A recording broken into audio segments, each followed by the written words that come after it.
DD किसान, बदलते भारत की शान।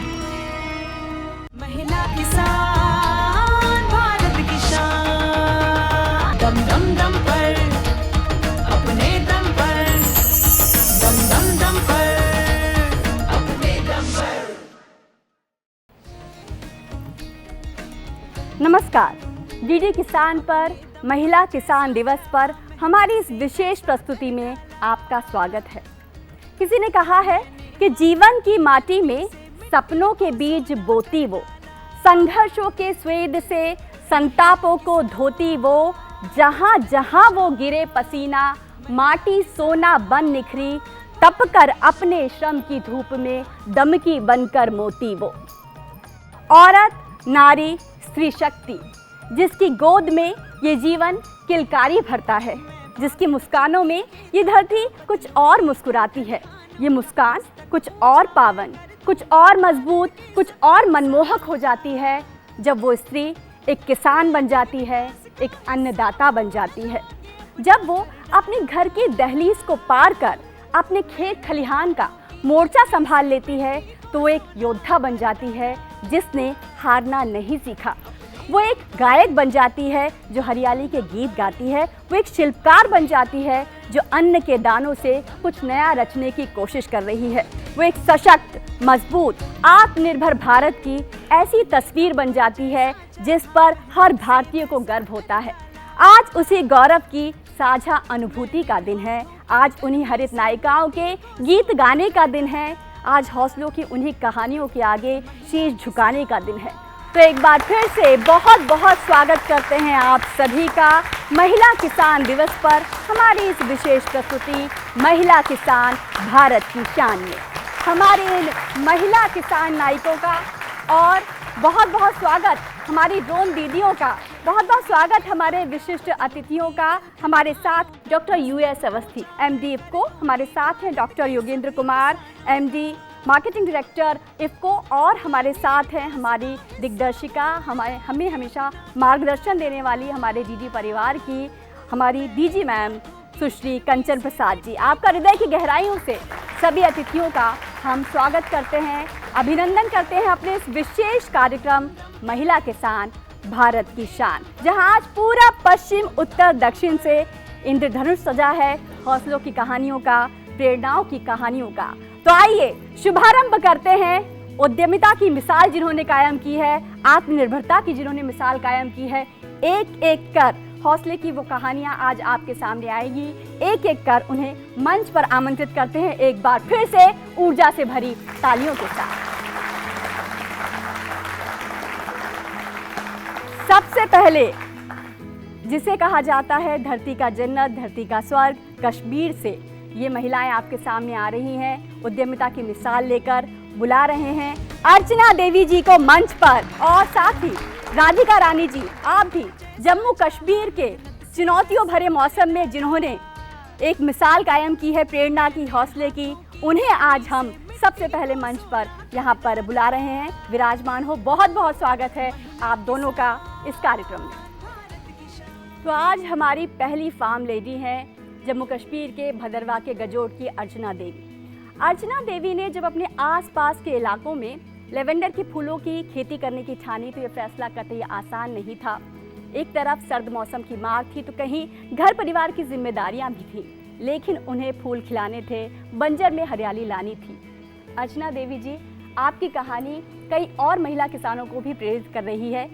सबसे पहले एक ऑडियो वीडियो फिल्म के जरिए देखते हैं कि कैसे आपने चुनौतियों को दूर किया।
भारत की शान वाकई अर्चना देवी जी ने आपने आन बान शान बढ़ाई है भारत की। भारत को आत्मनिर्भर बनाने में आपका भी योगदान है। लेकिन पहला सवाल, बहुत सारे फूल, गुलाब होता है, तमाम फूल होते हैं, लेवेंडर की खुशबू फैलाने की आपकी जो कोशिश थी वो विचार कैसे आया? नमस्कार, मेरा नाम अर्चना है। मैं डिस्ट्रिक्ट डोडा, ब्लॉक बहला, यूटी जम्मू कश्मीर की निवासी हूँ। हमारे समूह का नाम जय कालीवीर है। तो मैं अपने समूह में फर्स्ट लीडर हूँ। 2014 में हमारे वहाँ ये उम्मीद प्रोग्राम आया था। उम्मीद में जुड़ने से पहले मेरे घर के हालात कुछ ठीक नहीं थे। 2014 में जब समूह आया तो हमारे जब ग्रुप की एज 6 मंथ हो गई, उससे हमें फर्स्ट CIF आया, जिससे मैंने 20,000 लोन लेके एक छोटी सी दुकान डाली। उससे भी हमारा गुजारा अच्छी तरह नहीं होने लगा। फिर उसके बाद 9 महीने के बाद जब हमारे समूह की एज 9 मंथ हो गई तो फिर मैंने बैंक से लोन लिया और फिर हमने एक छोटा सा पोल्ट्री फार्म डाला। फिर उससे भी थोड़ा बहुत गुजारा होने लगा। 2017 में मिशन ने हमारा टाई अप IIM से करवाया, जिससे उन्होंने हमें फ्री की ये लेवेंडर की पनीरी दिलवाई। मैम, पहले कोई भी ये लेवेंडर की खेती बाड़ी करने को तैयार नहीं था। मैम, मुझे ये काम करने का लगन था। मुझे था कि मैं अपने पैरों पे स्टैंड हो जाऊं। मैम, बहुत ही टाइम लगा है मुझे मेंबरों को मोटिवेट करने में। वो सभी दीदियां बोलती थी, हम क्या करेंगे, ये एक सूखी डाली है, इसको हम लगाएंगे तो अपनी ज़मीन खराब ही कर देंगे। मैम, हम ये लगाते थे मक्की, उन खेतों में कुछ भी नहीं निकलता था, ऐसे बिल्कुल सिर्फ घास ही। जब से हमने ये लेवेंडर लगाया तो हमने ये एक बार लगाया, 3 से चौथे साल में इसकी फसल तैयार हो गई। तो फिर मैंने बहुत सारे लेडीज़ को मोटिवेट किया। फिर हमने 250 से 300 लेडीज़ मिलके हम लेवेंडर की खेती बाड़ी करते हैं।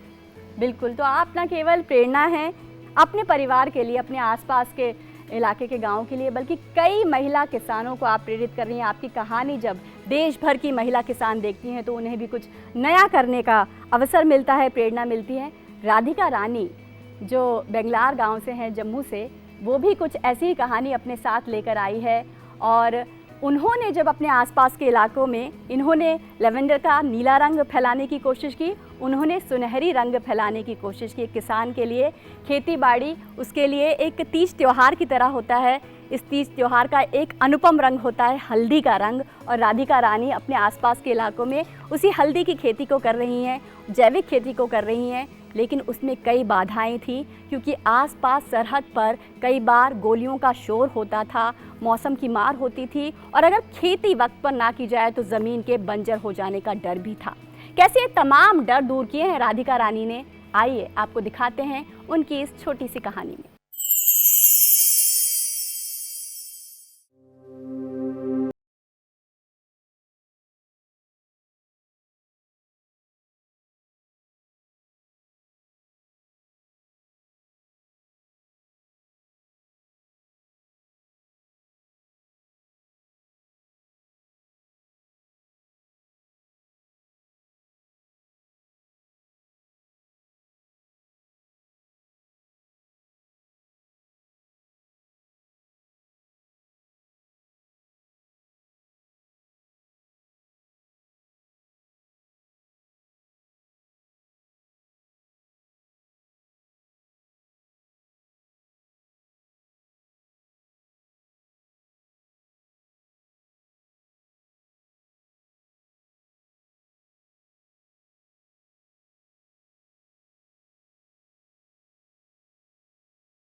कुछ तो लोग कहेंगे, लोगों का काम है कहना। राधिका रानी जी, आपने किसी की नहीं सुनी, लेकिन एक वो जो एक डर था ना कि आसपास सरहद के पास आपका एक गांव है, वो भी एक डर था और मौसम की मार तो थी ही। वो डर कैसे आपने दूर किया? नमस्कार, मेरा नाम राधिका रानी है। मैं जम्मू कश्मीर से हूँ। डिस्ट्रिक्ट सांबा है मेरी और ब्लॉक भी सांबा और गांव मेरा बॉर्डर बेनगलाड़ है जी। गलाड़ में। और बॉर्डर पे तो सबको पता है कि बहुत दिक्कत होती है जी। हमें जाना भी बड़ा मुश्किल होता था उधर। पहले तो ऐसा था कि हम बिना फ़ौज के उधर जा भी नहीं सकते थे, फ़ौज नहीं जाने देते थे क्योंकि बॉर्डर की सुरक्षा होती है। तो किसी को भी जाना मतलब पर हमारी ज़मीन बॉर्डर पे ही थी जी। और धीरे धीरे थोड़ा हमने कोशिश की कि हमारी ज़मीन ऐसे ही पड़ी हुई है और बर्बाद हो जाएगी, किसान अपनी बर्बाद खेती नहीं देख सकता। और हमने कोशिश की कि कैसे भी करके चाहे हम फ़ौज के साथ जाएंगे लेकिन हम अपनी खेती करेंगे। और अब हमने शुरू कर दी खेती करना। तो आसपास के लोगों ने आपका साथ दिया? घर वालों ने दिया हमारा साथ, आसपास वाले तो बाद में देख के आते हैं। शुरू में हमें घर वालों ने सारी सपोर्ट की है और मैंने काम करना शुरू कर दिया। हमें माननीय प्रधानमंत्री जी ने महिलाओं को किसान लोन 50,000 शुरू किया देना और मैंने गांव-गांव में महिलाओं को बताया कि ऐसे ऐसे स्कीम है, आप सब जुड़ो। हम बॉर्डर से हैं और बॉर्डर की मार लगी है हमें बहुत, तो थोड़ा बहुत आप कोशिश करेंगी तो कोशिश करने से क्या नहीं होता, कोशिश करेंगे तो हम ज़रूर जीतेंगे।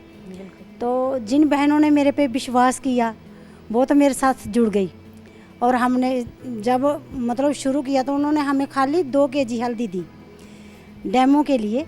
तो जब उन्होंने देखा कि हमने 2 kg की 40 kg हल्दी निकाली है तो उन्होंने सोचा कि ये तो बहुत अच्छा मतलब इन्होंने निकाल दी है फसल, तो आगे हमें क्विंटल दी। और शुरू में मैंने 64 क्विंटल हल्दी लगाई अपने गांव में। वाह। हाँ, तो उसकी पैदावार बहुत हुई। फिर हमने वो बेच भी दी मतलब हल्दी अपनी। और ऐसे ऐसे करके मतलब बात फैलती गई कि जैसे मैंने 16 लाख का मतलब पैसे बांटे, वो चेक बांटे, तो अगल बगल आजकल सोशल मीडिया का ज़माना है, सब पता चल जाता है कि क्या कहाँ हो रहा। तो सभी फ़ोन करके मेरे को बोलना कि हमें भी जोड़ो इस स्कीम से, हमें भी जोड़ो। ऐसे ऐसे करके मेरे डिस्ट्रिक्ट में कारोबार बढ़ता गया। वाह। और लोग जुड़ते चले गए। हाँ जी, लोग जुड़ते चले गए। अर्चना देवी जी, आपसे एक सवाल है। माननीय प्रधानमंत्री जी हर मंच से महिलाओं को आत्मनिर्भर बनाने की बात करते हैं। जब आप कृषि में आई और तब पैसे की तंगी थी, जब तक आपने कमाना नहीं शुरू किया था, लेकिन जब आप लखपति दीदी बनी, ये टाइटल आपके साथ जुड़ा, ये खिताब आपके साथ जुड़ा, कैसा लगा? क्योंकि आप और महिलाओं को भी आर्थिक रूप से मदद कर पा रही थी। मैम 2022 में पल्ली गांव में मेरी इंटरेक्शन श्री नरेंद्र मोदी जी के साथ हुई थी। उन्होंने मुझे पूछा था कि आप क्या करते हो, तो मैंने अपनी इंट्रोडक्शन बता दी थी कि मैं लेवेंडर की खेती बाड़ी करती हूँ। मुझे सभी मेरे वहाँ कोई भी मेरे नाम से नहीं जानता है, सभी मुझे लखपति दीदी कह के पुकारते हैं। तो उन्होंने बोला कि ठीक है, मैं भी आपका नाम आज से नहीं पुकारूंगा, मैं भी आपको लखपति दीदी कह के पुकारूंगा। कितनी तो खूबसूरत बात मुझे है। बहुत ही अच्छा लगा श्री नरेंद्र मोदी जी से मिलके कि उन्होंने मुझे इतना बड़ा पुरस्कार दिया। और उनका ये भी सपना है मैम कि वो कम से कम 3 लाख लेडीज़ लखपति दीदी बने। तो मैं तहे दिल से श्री नरेंद्र मोदी जी का बहुत बहुत धन्यवाद करती हूँ, जिनकी वजह से हम इतने इस मंच पे पहुँचे, ये मंच हमें देखने को मिला। जय हिंद, जय भारत। जय हिंद, जय भारत। और इस जय भारत की असली शान है हमारी महिला किसान। एक और सवाल है आपसे, लेवेंडर की खेती के बारे में कई बार जानकारी इतनी नहीं रहती है, क्या क्या बनता है उस लेवेंडर से? मैम हमने बनाए हैं बहुत सारे प्रोडक्ट, जैसे हमने सोप बनाई है, मसाज ऑयल है, बाम है और परफ्यूम है और अगरबत्ती। मैम हम भी और भी आगे सोच रहे हैं कि हम इससे और भी प्रोडक्ट बनाएं, जैसे कि शैम्पू भी बना हुआ है। अब हमने क्रीम के बारे में हम सोच रहे हैं कि हम क्रीम भी बनाएं, इसकी हमारी ये प्रोडक्ट बिके। जी बिल्कुल। तो उद्यमिता की आप दोनों मिसाल है। और आपने सोशल मीडिया का जिक्र किया था राधिका रानी जी, और कहाँ तक आपने पढ़ाई की है? मैं मैट्रिक पास हूँ। मैट्रिक पास है। हाँ जी। ये बताइए कि अब तो तकनीक का ज़माना है, इतनी सारी तकनीक कृषि में भी आ गई है, सोशल मीडिया का भी ज़माना है, तो क्या अप टू डेट रहती हैं? कैसे अपने आप को अप टू डेट रखती हैं आप? जी मैं बिल्कुल रखती हूँ। मैंने ब्यूटिशियन का भी कोर्स किया है, फैशन डिज़ाइनिंग का भी वाह। किया है, और Very उगाने बाग बगीचे के जो फ्रूट्स होते हैं उनका भी कोर्स किया है, और सिलाई कढ़ाई का भी किया है मैंने। बिल्कुल। हाँ जी। तो अपने पूरे व्यक्तित्व में वो जो प्रकृति की खूबसूरती है आप दोनों समेटे हुए हैं। क्योंकि बचपन से हमारे माँ बाप माता पिता जो थे वो किसान थे, जी। और किसानी से लगाव बचपन से था।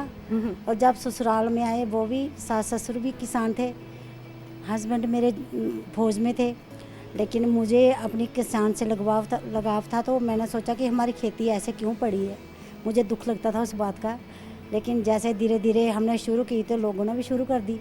चाहे डर का माहौल था लेकिन छोड़ थोड़े सकते थे उसको, बिल्कुल नहीं छोड़ सकते। पूर्वजों की जमीन हम ऐसे नहीं छोड़ सकते थे। तो जुनून, जिद और जज्बे की मिसाल है हमारी ये महिला किसान जो आज हरित नायिकाएं बनकर इस मंच पर बैठी है। बिल्कुल नदी की तरह अनवरत, लगातार, निरंतर हौसले की कहानियां अपने दिल में पाले हुए बह रही हैं।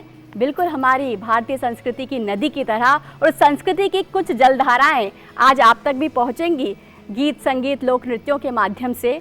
नवरात्र का पर्व बस बीता ही है और वो ऊर्जा अभी भी हमारे दिल में मौजूद है। तो क्यों ना लोक नृत्य के ज़रिए, संगीत के ज़रिए उस ऊर्जा को हम महसूस करते हैं। आपको लिए चलते हैं डांडिया नृत्य तक।